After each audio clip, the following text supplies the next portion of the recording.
Hello everyone, so welcome to my new video. I have decided to do a bullet journal video, show you how I got to bullet journaling and what I've used in the past and my first month and my experiences of bullet journaling. So first of all, let's jump into my 2016 journal. This was not a bullet journal, but it kind of started me along the road that is bullet journaling. So I've got my cup of tea here and I thought I would just sit down and have a little chat about it all. Right here it is. It's a lovely number from UG. I was first attracted to it because I actually really love journals with pockets. I love the plastic cover, I think it's quite durable and nice. And I like the white even though it has got a bit grubby over the year. So let's open it up. I really like the little pockets, as I said. It's just a card journal inside, but yep, I like the way it functions. I like the size, it fits in my backpack or my bag, which is great. So this part I really love. I think it's a brilliant idea. So I like having the past, the present and the future. In this case obviously it was the present, 2016. I like having that overview and I like to be able to check, oh, what was that date last year, or what will that date be next year. So next we will go to the monthly view. I love the monthly view in this journal. I like how it's got the big task list here. I love the box sizes. I find it really clear and useful to look at. I don't particularly love the wasted squares along the bottom. I think the space could be used a bit better. Another thing I really love about this monthly view is it's got the moon cycle in, which I will be doing for April because I love that. And I think I will actually give this monthly overview a go and have a task list as well down the left side for my April monthly log. And then obviously have the weekly view. So we'll go forwards, and this is, as you can see, where I really started using it in May, so 5 months into the year, which is something actually I feel like these pre-made planned journals don't work too well, because you obviously end up wasting a lot of information and a lot of space that you don't necessarily need.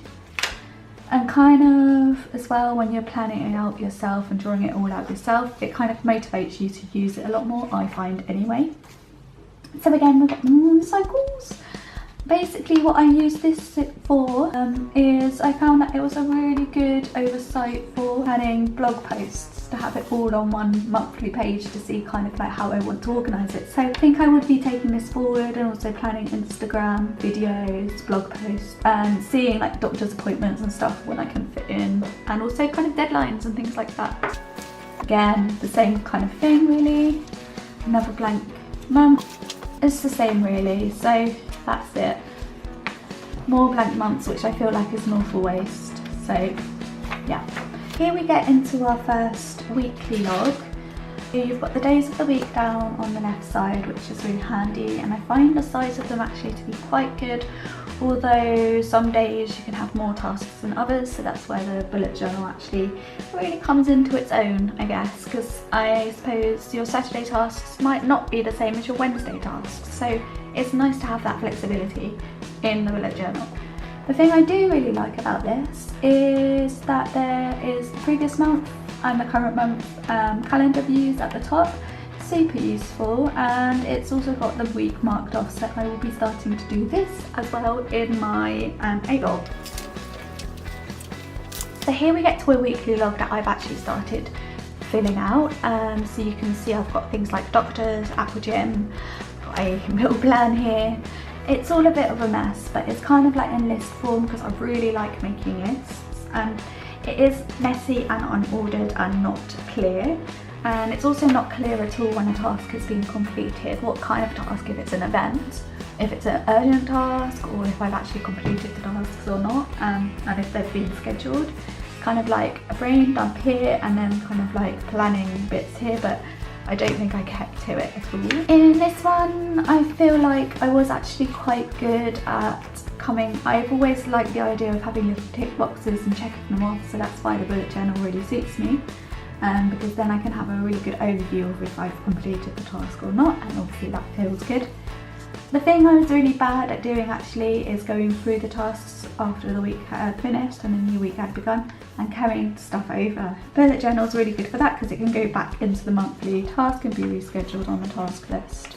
quite messy, no order as you can see. So what I found this one really good for is I've obviously logged a lot of appointments, and I can tell you I had a lot of appointments in 2016, and I also have a lot of appointments in 2017, but 2016 was insane. So I've got trauma, which I think trauma, I don't remember the English.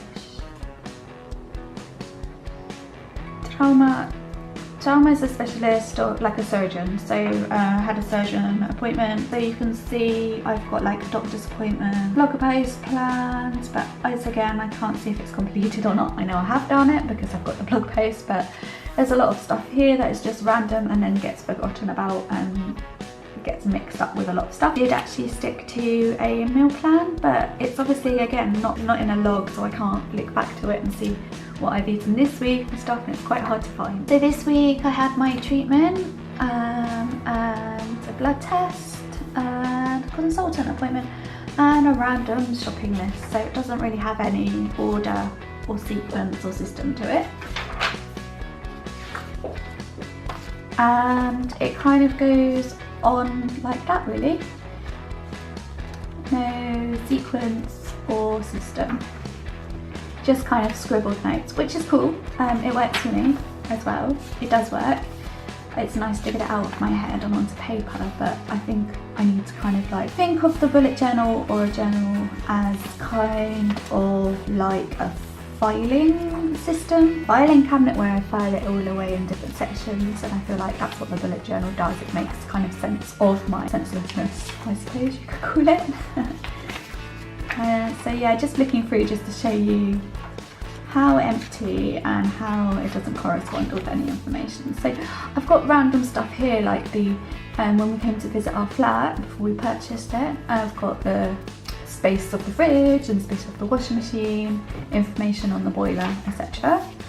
More appointments, no notes or to-dos or tasks, a calculation on finance, which would go better in a finance tracker, a long list of tasks that I need to get done but with no due date and no realistic, like that would more be a monthly task than packed into a weekly task. Typical Sarie. So I find like here, for example, there's a lot of notes from client meetings and stuff, but it doesn't have any title, it doesn't have any clear information. Had a tarot reading, so that was crazy, and it would have been cool to actually have that in a collection page and really kind of like logged, and so I can kind of go back to it and check it, and the notes that I made were really messy and not really kind of legible at all. Did a screen printing course, and again that would have been nice to have a section on that in my journal just so I can go back and reference like the information and the notes that I took. I feel like I would never be able to find this again or go back to it or make sense of it, so everything needs a bit more structure. And then as you can see, the year kind of tails off a bit. I've got mortgage information here, which would be better in kind of a finance or a planning kind of system again. Busy week with tasks and to-dos. Obviously I've kind of used like a bit of the arrow system without realising it and ticked and crossed stuff off. I like to see that I've planned in a rest day. That's very good, Sarie. Obviously I had treatment, so that's why. So when I look at this list, there's actually like loads of stuff that I've still got open, tasks that I've not completed, but obviously I've forgotten about them and haven't gone back to them or put them in a proper list of where I should get them done. So there's random kind of like notes section of the week, which I feel like I definitely do need. And as you can see, the rest is kind of blank. So my life basically is quite busy, even though I'm currently not working. It revolves around a lot of treatment and doctors and things. So I feel like my journal is a mixture of kind of keeping track of all of that, being realistic and dealing with my illness, which is an autoimmune disease, and kind of being realistic with the tasks that I need to get done and the urgency of those, and just taking a little bit of stress out of the tasks by having it super organised. So that's my 2016 journal. I do love it. I did repurchase one for 2017, but then after seeing loads of videos and different things, I decided to change over to the bullet journal system.